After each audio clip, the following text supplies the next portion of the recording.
Forget a lack of legroom. The next time you fly, you might have to share your row with a large dog or even a farm animal.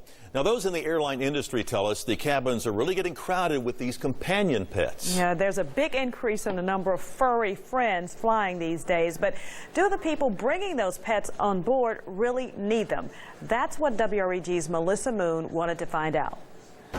Who wouldn't want to take their pet everywhere with them? It appears a lot of people do. And as we found out, flying with your four-legged friend for free is easier than you think. Think the friendly skies have turned into the animal kingdom? You're not alone. Passengers haven't been shy about sharing pictures of the many emotional support animals on board. There's even a hashtag on Twitter, ESA of the day. Dogs, we've seen pigs, we've seen monkeys, there's been birds. There was a turkey on a Delta flight once before. Eric Goldman travels about once a week for work and has been documenting emotional support animals on planes and at airports across the country. Goldman has a pet allergy and says it appears animals have more rights than humans. The rules are the dog has to sit at the feet of the passenger in their space. So a lot of these dogs are intruding in other passengers' areas, as well as, you know, being out in the aisle.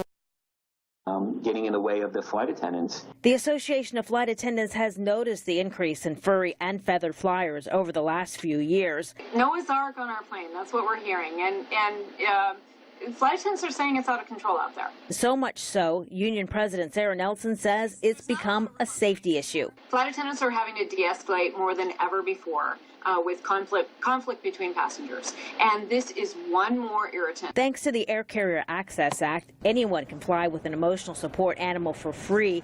You just need a letter from a licensed medical professional.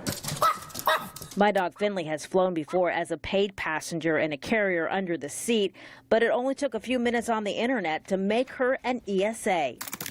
I logged on to one of the many ESA sites, paid a fee, answered a few questions, and days later had a note from a doctor in California saying I had a psychological disability and needed Finley with me on the plane. I was also able to buy this service dog vest on Amazon, no questions asked. Ready to go? Ready to fly? You're our service dog. It's really frustrating for us because we have had to work so hard to do this. A couple of years ago, Melissa and Brad Essery got this service dog from Retrieving Freedom for their son Corbin, who has autism. Jet keeps Corbin from running off.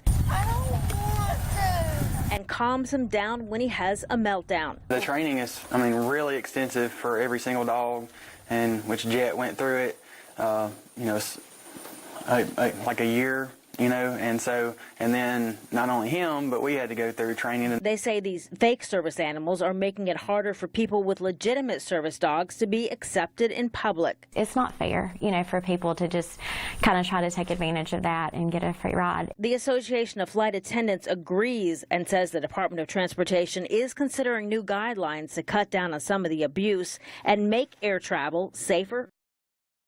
It's becoming a bigger and bigger problem on our planes and creating chaos, and that's the last thing that we need. At Memphis International Airport, Melissa Moon, WREG, News Channel 3. We were able to contact the doctor who issued our ESA letter. He told us he rejects about a third of the requests he gets and says he has to trust that people are telling the truth when they take the online mental exam. Now, airports are responding to the increase in ESAs. Memphis International now has 2